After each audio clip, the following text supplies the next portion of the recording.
Listen, when COVID happened, everybody went, oh, I'm bored. I'm going to get a real estate license. But nobody knew what to do after they got their real estate license. I think those types of realtors are going to go away. And I think the cream is going to rise to the top.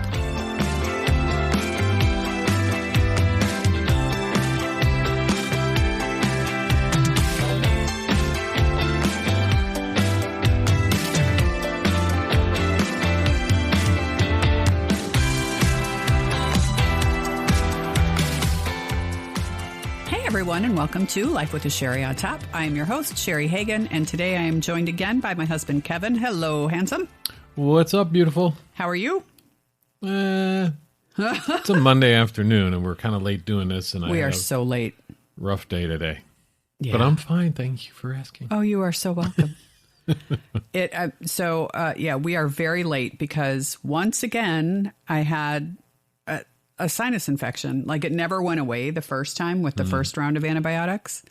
And so I went on a second round of stronger antibiotics, and I'm still suffering the effects, but at least I sound more like myself today, I think, than we have in a while. Okay. So, first I want to talk about, because I'm super excited. I got this email on Sunday, or it was yesterday. I don't know. Right? Over the weekend. Yeah, from PopCon, which is apparently it's a convention that's going on in Indianapolis this weekend. It's called the PopCon Podcast. And there's a bunch of other things going on at the convention center too, kind of simultaneously. Yeah, it seems to take up a small area of the convention, so there's a lot of stuff happening there, but that's one of the things. Yeah. So I was notified that the show has been nominated for an award and that I am a finalist. So Yay! I know, I was so excited. Yeah. That's awesome. Yeah, it really is. Yay, you. Yay us. Your show, baby. Okay. I know, but you're a huge part of the show. But yeah, I'm super excited. So we actually leave for vacation on Sunday for my husband's 60th birthday trip. We are going to where?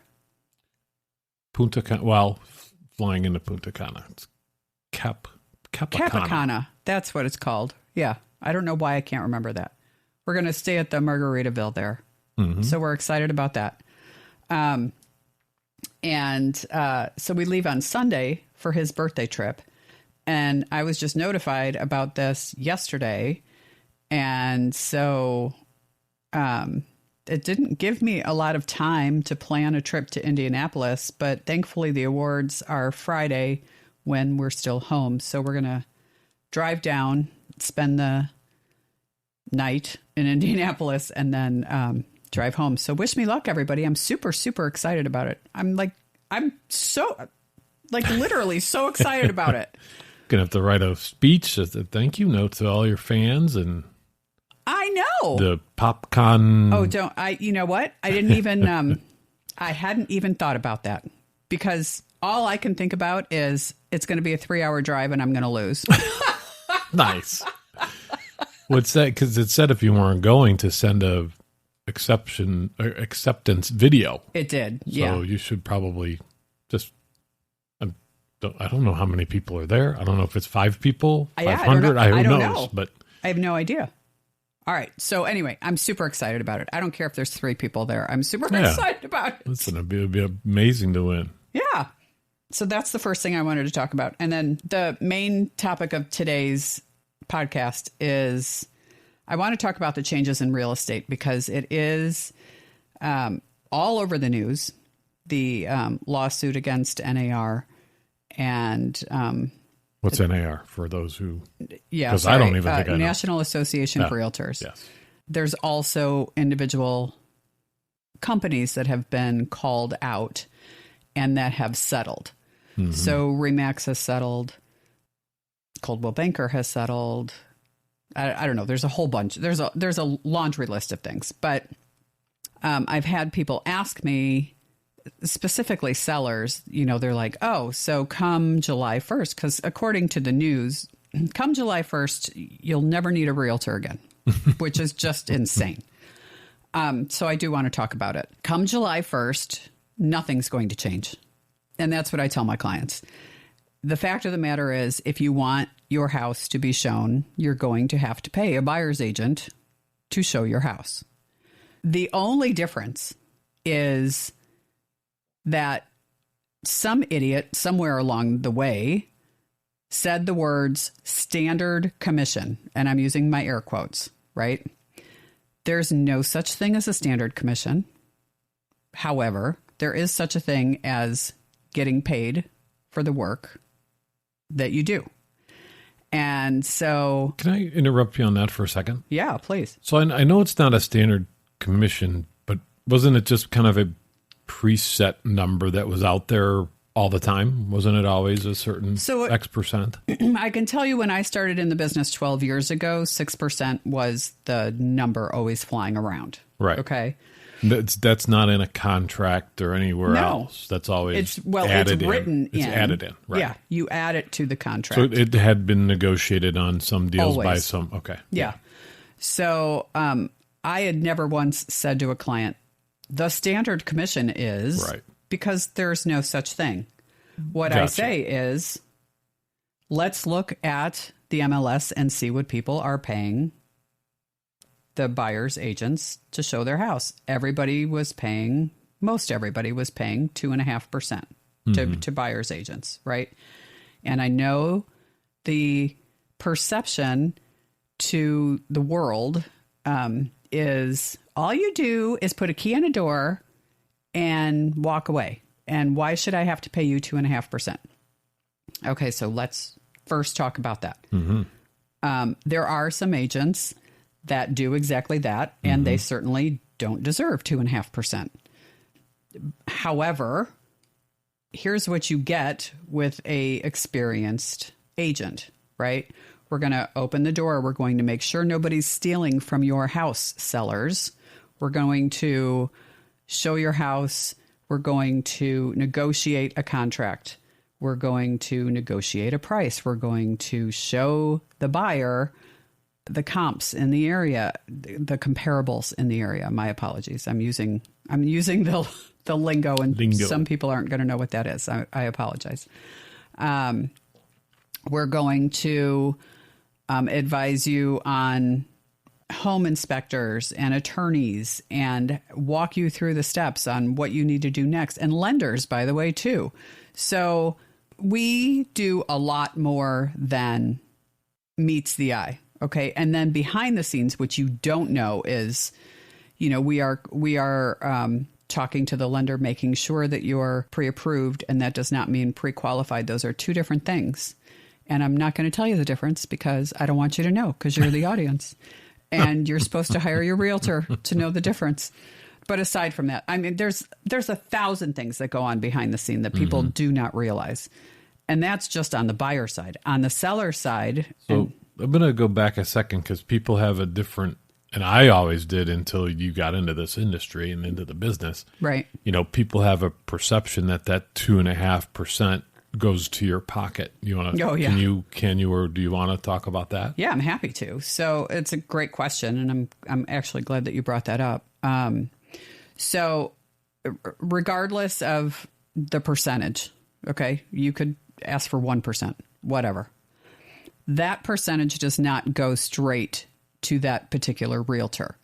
How it is split is whatever that percentage rate says on the MLS. Let's just use 2.5% because nothing's changing with my clients. That's what I'm going to advise them to do. Okay. So at 2.5%, that agent has their own deal. Every single realtor in this country has their own unique deal with their brokerage. And the brokerage means their company. So I know what my deal is with Coldwell Banker. Right. I'm not going to disclose it, but I know it. So Coldwell Banker gets 2.5% in that scenario. Right. Okay. And then I get my portion of that 2.5% that I have negotiated with Coldwell Banker. It is never 100%. Just so you're aware.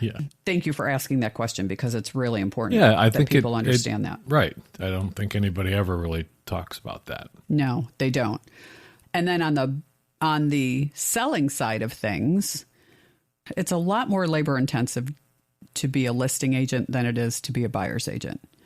The laundry list, I guess, is longer for things to do for listings. And this is where you're going to tell me that I just kind of gloss over things. But for me, right, for me to say to my clients, okay, let's just use round numbers here. You can get $400,000 for your house if you do A, B, C, D, E, F, G, right? If you don't, and you want to sell it exactly the way it looks right now, this is what you're going to get. And it could be whatever, $350, $375, whatever. But yes, if you follow my recommendations, and I am, first of all, I'm a certified stager. I'm a decorator. I recommend paint colors. I recommend contractors. I recommend cleaning companies. I recommend, you know what I mean? So there's 1,000 things that goes along with that. And a lot of times people will say to me, okay, I'll do those things, but they don't use the people that I recommend. It makes a huge difference. If you have a shitty paint job on your walls, it's going to make a huge difference. It's worse than not painting at all sometimes. Yeah, right. Exactly. So, so there's those kinds of things, right? Because obviously I want you to get top dollar for your home. And if you listen to the advice of your realtor, they will try to get you top dollar. Now, in addition to those things, we also have to negotiate the contract. We also have to follow up with the buyer's lender and make sure that they're qualified, because the letter doesn't mean diddly squat, people. You have to follow up. That letter could have been, written by a company that went out of business. And if you don't follow up, you don't know. Good point. Yeah.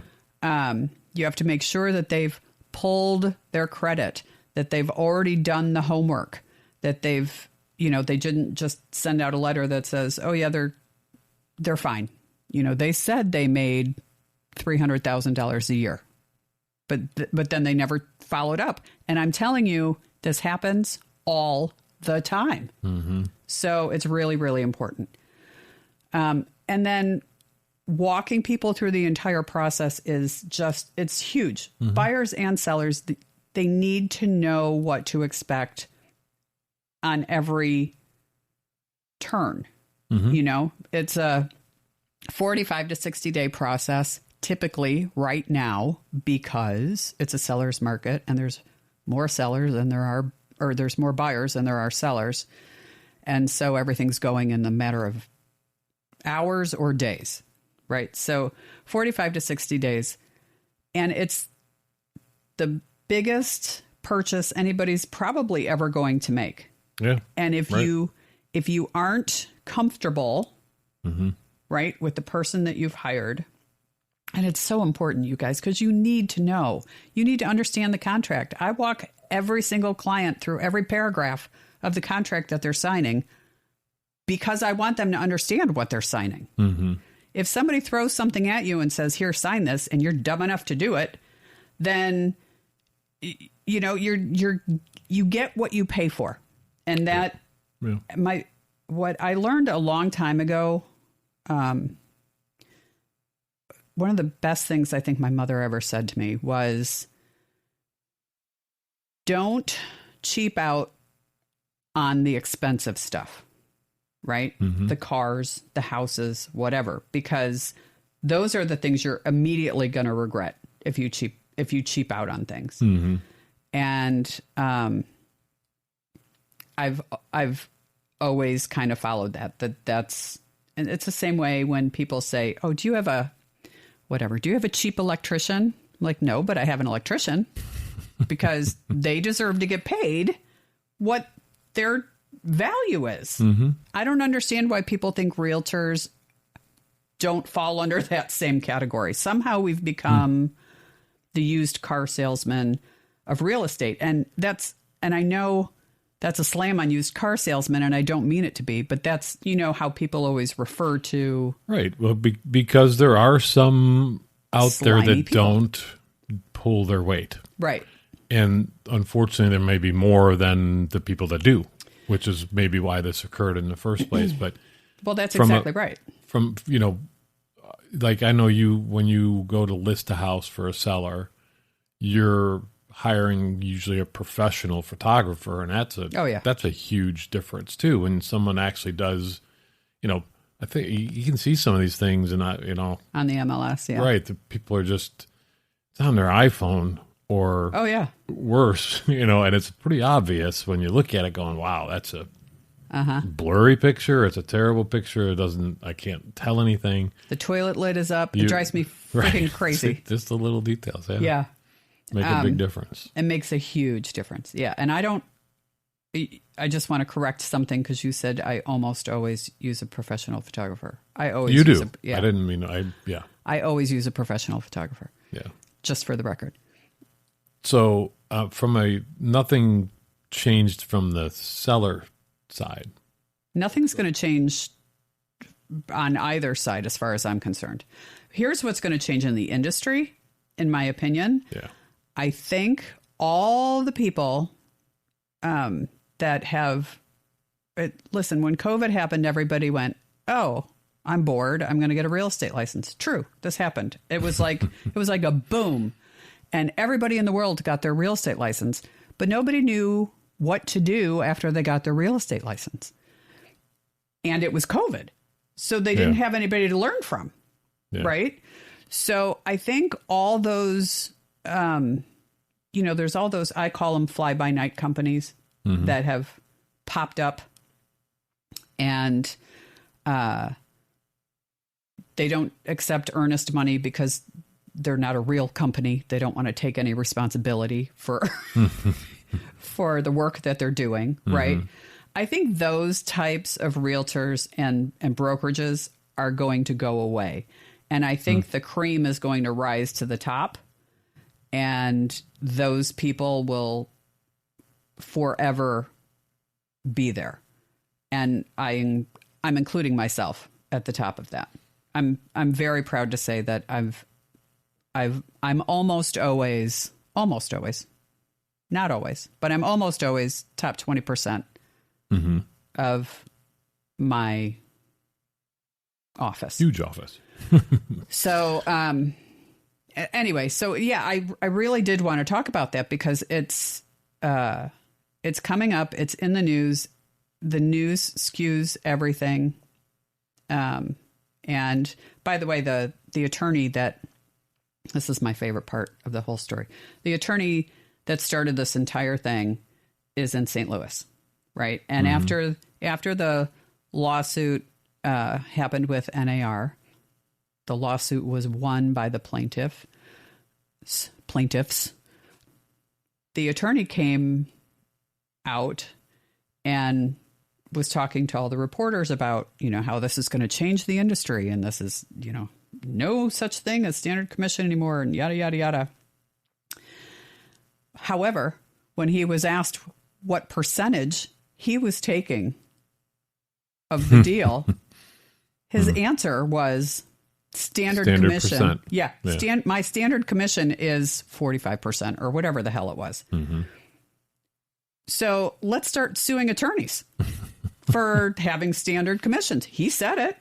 Yeah. You know what I mean? That's how this whole thing started. Yeah. It's not going to turn the industry upside down. I promise you, it's not going to. So isn't it? I talked to you a little bit about this, but just sharing this, I had a thought that it's not going to kill the industry or anything, obviously, but some people are going to get hurt by not having that protection or not having that professional understanding of the process. Yes. People are going to get hurt. That's what's going to turn it back to where, hey, there wasn't a standard commission. There was just a negotiation, and it still needs to happen. Yeah. I think people think this is just falling off the table, but you're not going to get the service. This is not a game you want to play with your largest purchase of your life. Exactly right. Who this hurts the most, who it really hurts the most, is first-time home buyers. Yeah. Especially first, because right now, FHA requirements are, so there's 3 different kinds of loans, and I don't want to get too deep into this, but I'll talk about it for a minute. There's well, actually there's more than 3, but the standard 3 are FHA loans, conventional loans, and VA loans. VA loans are obviously for veterans. They don't require any money down. And by the way, they shouldn't have to. They serve this country, so yay them. Right. Right? That's how I feel. Yeah. FHA requires, in the state of Illinois, actually it's a federal program, so it's in the country, 3.5% down. So what's going to happen, what the industry is trying to do is to say, you don't need to pay the buyer's agent. Now the buyer has to pay the buyer's agent. But how is a buyer who only has 3.5% down going to be able to afford to pay 2.5%, or if it's not 2.5%, even 1%? Even 1%. How are they going to do that? Mm-hmm. Because they only have whatever. They have X amount of dollars. $7,500 to put down on a house, right? They're not going to be able to do it. And if you think that realtors are going to feel sorry for the first-time home buyer and go, oh, you poor thing, I'll work for free, it's just not going to happen. Mm-hmm. And so it's a shame that it's going to hurt the people who it's supposed to be helping the most. That's a very good point. Yeah. And it's the truth. I think that's what's going to happen. Yeah. And so even now, the changes that have been put in place, specifically with our MLS system, is now we have what the buyer's agent is going to make and what the seller's agent is going to make. Seller's agent was never a part of that process on the MLS. Now it's on there, which is fine. I don't have a problem disclosing what I'm making. Yeah. And that's all due to this situation. Right. They want to regulate it, quote unquote. I guess the point to this soapbox is in my world of real estate, nothing is going to change. I'm going to tell my sellers, if you would like your house shown, I suggest you pay the buyer's agent. And in terms of first-time home buyers, I really do think that they're going to be the most vulnerable. Yeah. And that's a shame. Yeah. It really is. Tough way to start. Yeah. My first house was FHA. Mm-hmm. My first house that I bought with my ex-husband, it was 6.75% interest. It was a 3-year ARM, and we only had to put 3.5% down. And at the time, I think the townhouse we bought was $95,000. Mm-hmm. Okay, I know I'm going back a lot of years, but that's what it was. Yeah, I wouldn't have been able to afford 20% of that. Yeah, right. Just not a chance. Right. Okay, so we're going to end it at that. Thanks, everybody, for listening. Please hit the subscribe button if you don't mind, because that is how I get my listeners. And I just wanted to mention once again that Kevin and I will both be on vacation next week for his 60th. So Life with a Sherry on Top will be on vacation as well. But you'll hear from us again in 2 weeks. Bye-bye, everybody.